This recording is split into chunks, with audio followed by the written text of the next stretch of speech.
Hi, I'm Josie Marin, and I play Mia in Need for Speed Most Wanted. Make sure you do all your racing in the game. On the streets, drive safely and responsibly, and wear your seatbelt. The original Need for Speed Most Wanted first came out in 2005, making it almost 16 years old this year. It's really that old. But I think it is still the best Need for Speed game. And why do I think that way? Here are some of the reasons why I love Need for Speed Most Wanted and why, for me, it is still the best Need for Speed game.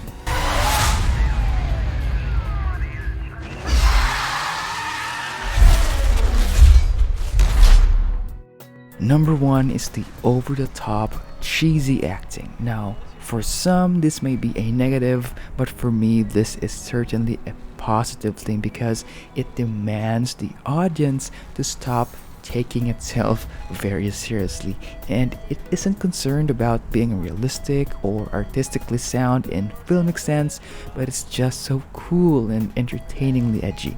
And moreover, it adds a distinctive character to the game and makes it more memorable because of this specific uniqueness.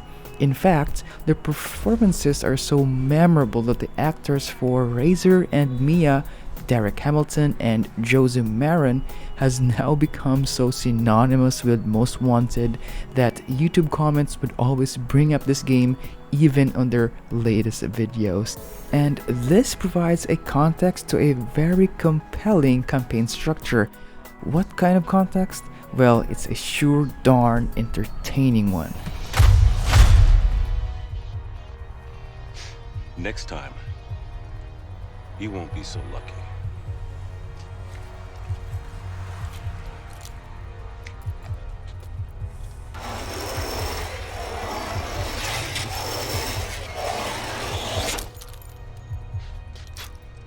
Nice pinstripe. Number 2, we have the Nuanced police chatter. Speaking of uniqueness, this is a trademark element of the game. Just take a listen. Attention District 3. We just received a report of a speeding vehicle eastbound on Campus Circle. Units in the area to start up.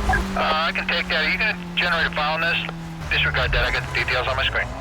Yeah, I've caught up to the reported party. He's definitely code 6. Stop. He's taking off on me. Code 3. Note how the candid inflections in the delivery of their lines provide a more realistic contrast to the established video gamey racing action. This helps ground the driving into a more relatable endeavor. And because of this familiarity, it provides more urgency and makes the escape itself very epic, entertaining, less repetitive, and more compelling. Ironically, you don't want the pursuit to end, and this is a true sign that the developers hit something right. Cover unit heading up to the pursuit call. Be advised, this party was last seen heading north past Hillcrest. Containment to be set up at 10-block radius. Stand by for updates. Number 3, we have the whoosh sound effects. Now, if you don't know what I'm talking about, just listen to this.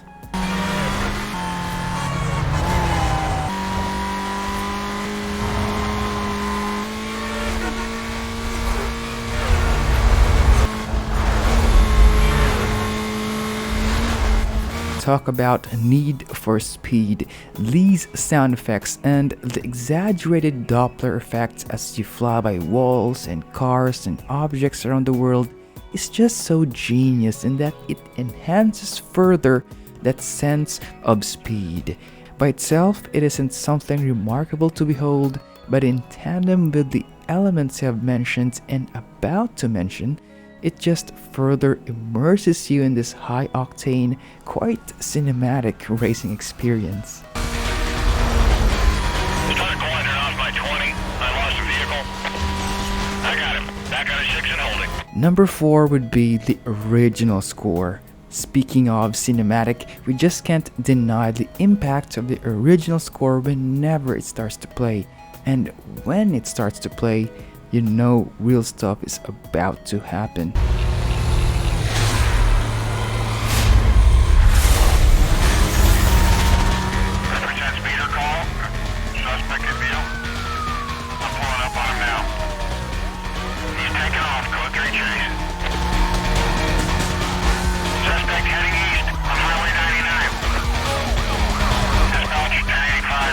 It's not just the music per se that's notable, but the timing of when it plays.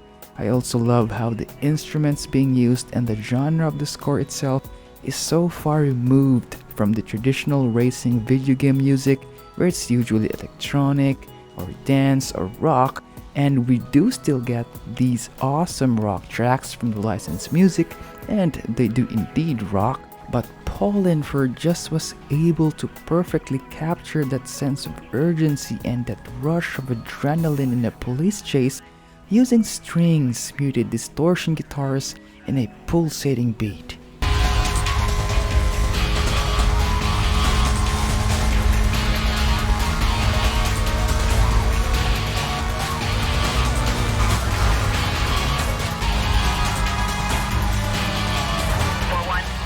Please update us when you can.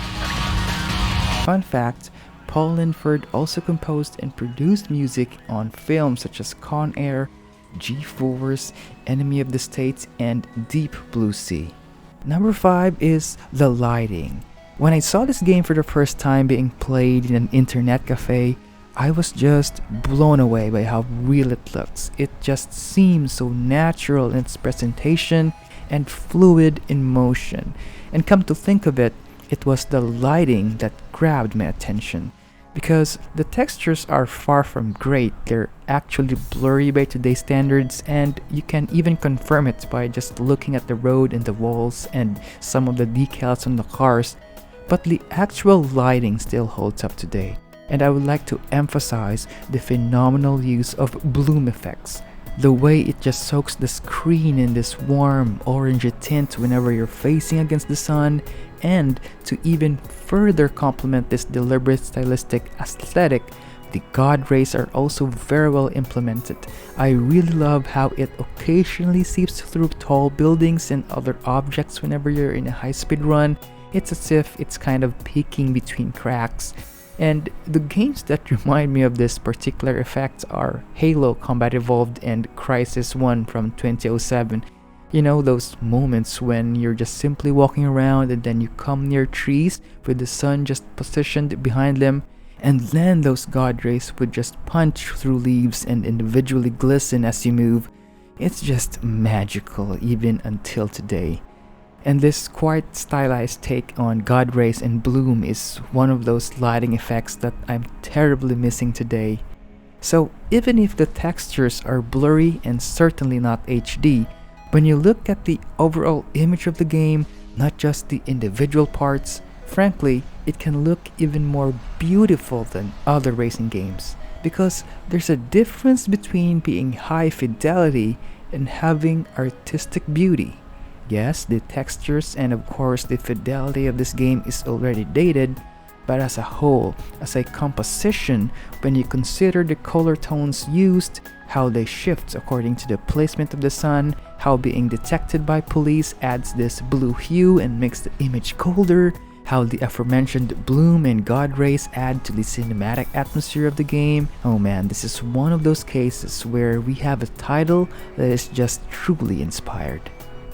Number 6, the car handling. The main driving force of a racing game is of course its handling. And for Need for Speed Most Wanted, I love how they were able to strike that perfect balance of realism and fun.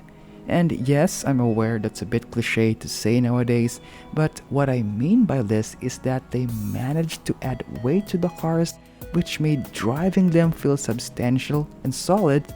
Yet, they've also maintained controllability in that steering them is less punishing than a simulation racer. As a result, it's not entirely a full-on arcade game like Burnout where physics are temporarily turned off for the sake of consistent forward momentum, but it's also not as strict and restrictive as, let's say, Shift 2 Unleashed. This perfect balance means that you're always getting the best parts of those two extremes. On one hand, we have the nerve-wracking, the blood-pumping action of an arcade racer, and on the other hand, we have the calculated, well-timed driving experience of a simulation title. Give me your screen, I'll be there in 30 seconds. I got him, I'm code 3.